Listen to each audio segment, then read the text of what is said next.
मुख्यमंत्री युवा उद्यमी लोन के लिए बहुत सारे लोग अप्लाई कर रहे हैं, बहुत सारे लोगों का फॉर्म रिजेक्ट भी हो रहा है, कुछ लोगों का हो भी जा रहा है।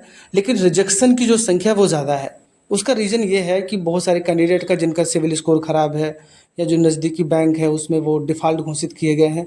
इस तरीके के मैटर भी बहुत सारे आ जाते हैं। तो अगर आपका सिविल स्कोर और आपका क्रेडिट आपके बैंक में सही है तो आप इस लोन को प्राप्त कर सकते हैं, और वास्तविक आप बिजनेस करते हैं तो आपको मिलना तय है। वो तरीका हम आपको बताएंगे। अगर आपको कोई भी प्रॉब्लम हो रही है तो वीडियो के डिस्क्रिप्शन में हमने टेलीग्राम का लिंक दे रखा है, टेलीग्राम आप ज्वाइन करिए और वहाँ से आप मुझसे सवाल जवाब कर सकते हो, ठीक है ना।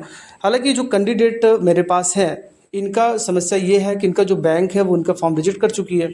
अब इनको रीअप्लाई करना है, लेकिन इनका जो बैंक है वो मुझे चेंज करना है, दूसरे बैंक में मुझे अप्लाई करना है। तो वो मैं आपको करके दिखाऊंगा। इस कैंडिडेट का पासवर्ड अभी पुराना हो चुका है, यानी कि कह रहा है कि वेबसाइट की आप अपने पासवर्ड को बदल लीजिए। तो ये जो प्रोसेस अभी पीछे आपने देखा है ना, ये सारा प्रोसेस है इनके पासवर्ड को चेंज करने का। अगर आपके पासवर्ड पुराना हो चुका है, बदलने के लिए कह रहा है, तो आप इस तरीके से आप इसको बदल सकते हैं बड़ी आसानी के साथ, ठीक है ना। तो चलिए, ये हमने यहाँ पर क्लिक करके इसको हमने कर लिया है अपडेट। ये देखिए इनका पासवर्ड अब सक्सेसफुली अपडेट हो चुका है। इनका जो पासवर्ड है वो मैं यहाँ पर अपडेट कर ले रहा हूँ ताकि मुझे दोबारा से इस पासवर्ड को फिलअप ना करना पड़े। हालांकि इस पेज को आपको दोबारा एक बार रिफ्रेश करना होगा तभी ये लॉगिन होगा, ठीक है ना। हमने रिफ्रेश कर लिया है पेज को, F5 बटन प्रेस करके, और मुझे कैप्चा कोड डालना है और मुझे साइन इन के ऑप्शन पे क्लिक करना है। साइन इन करते ही देखिए ये लॉगिन हो चुका है। अगर आपको OTP मांग रहा है तो OTP डालकर लॉगिन कर सकते हैं। यहाँ पर देखिए इनका जो मैटर है वो रिजेक्ट बाय बैंक है, देख रहे हैं, ये रिजेक्टेड बाय। हमें दोबारा इसको रीअप्लाई करना है, जिसके लिए ऊपर जाइए, पहला वाला ऑप्शन चूज करेंगे, मुख्यमंत्री युवा उद्यमी अभियान योजना। मैं इस पर क्लिक करता हूँ। हम जैसे इस पर क्लिक करते हैं तो मेरे जो पुराना डिटेल है वो सारी की सारी डिटेल्स यहाँ पर आ चुकी हैं। अगर यहाँ पर आपको कोई प्रॉब्लम दिखाई दे रही है तो इसमें आप परिवर्तन अभी भी कर सकते हो, इसमें कोई इशू नहीं है। अगर सारी डिटेल्स बिल्कुल सही है तो बस आपको आगे बढ़े वाले ऑप्शन पर क्लिक कर देना है।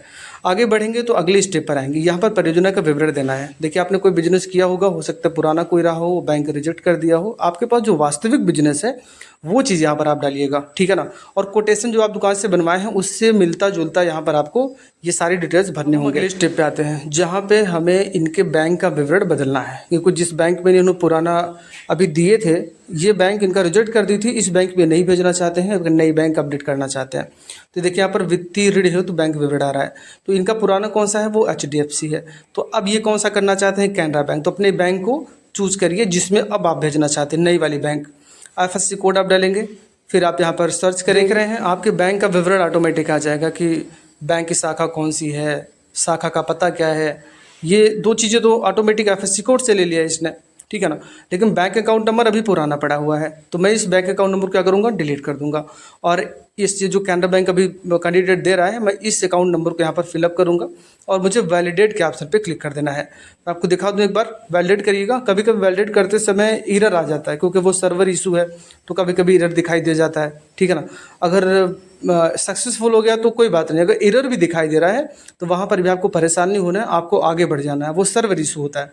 हालांकि इनका सक्सेसफुल दिखा दिया, ठीक है ना, अच्छी बात है। अब यहाँ पर मुझे क्या करना है, इस चेक बॉक्स पर टिक करना है और सबमिट कर देना है। ये सबमिट करने के बाद अब है प्रोजेक्ट प्रस्ताव का, ठीक है ना। तो पुराना विवरण काफ़ी कुछ भरा होगा, उसमें ज़्यादा कुछ परिवर्तन नहीं करना है। अगर आपको कहीं भी लगता है कि आप क्या भरना चाहिए या फिर आपने गलती से कोई फॉर्म फिलअप कर दिया होगा तो आप मुझे कमेंट बॉक्स में बता दीजिए, या टेलीग्राम पे आप अपना स्क्रीनशॉट भेजकर मुझसे आप पूछ लीजिए यहाँ पे क्या करना है, तो मैं आपको बिल्कुल सही जानकारी बता दूंगा। अब देखिए मैटर क्या फंसता है यहाँ पर कि जैसे आपने कोटेशन बनवाया है मशीनरी के लिए, याद रखिएगा, ठीक है ना। तो मशीनरी के लिए जितना भी कोटेशन आपने बनवाया है वही सेम और यहाँ पर भी मैच करना चाहिए। तो मैक्सिमम अमाउंट कितना पास होगा आपका, 5 लाख रुपए, उससे ज़्यादा तो होगा नहीं। तो उसके हिसाब से यहाँ पर आप अपना बैलेंस बनाकर फिलअप करेंगे। यहाँ पर जो विवरण दिए गए हैं ये तो पूरा फिलअप है, इसमें कोई इशू नहीं है, ठीक है ना। तो मुझे क्या करना है, इस चेक बॉक्स पर टिक करना है और सबमिट कर देना है। हम ये सारा काम फिलअप कर ले रहे हैं। अगर ये वीडियो आपके लिए हेल्पफुल लग रही हो तो चैनल को सब्सक्राइब जरूर कर लीजिएगा, ठीक है ना। तो मैं आगे बढ़ता हूँ। अब मुझे क्या करना है, दस्तावेज अपलोड करे वाले ऑप्शन पर क्लिक करना है।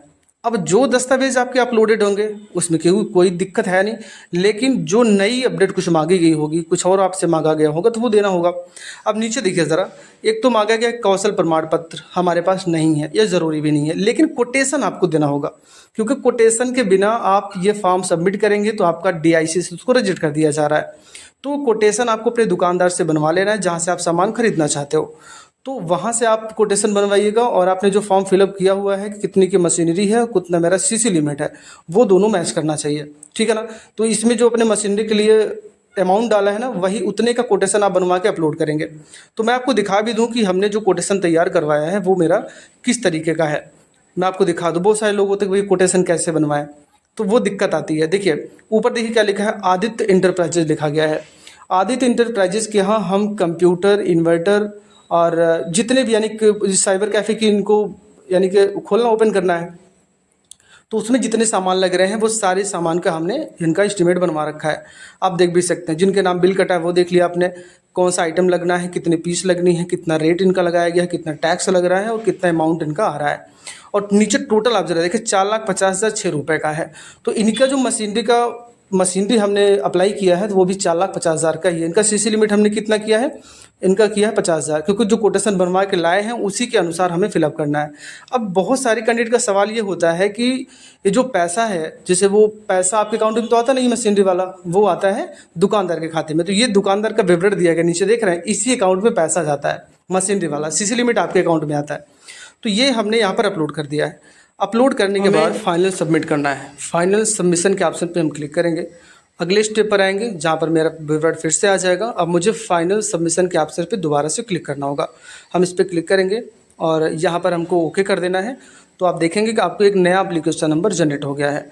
तो ये अभी जो नया एप्लीकेशन नंबर आपको जनरेट हुआ है, इसका प्रिंट आप निकाल के अपने पास ज़रूर रखिएगा। अब आपको लगभग हफ्ते भर वेट करना है। DIC से फॉरवर्ड होने के बाद आपका फॉर्म बैंक में चला जाएगा, वहाँ से आप जाकर संपर्क कर सकते हैं।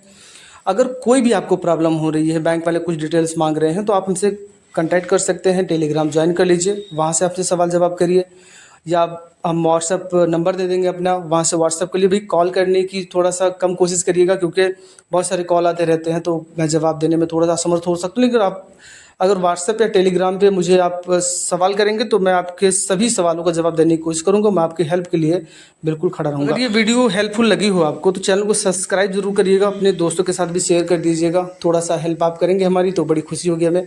वीडियो देखने के लिए आपका बहुत बहुत धन्यवाद। आपका दिन शुभ।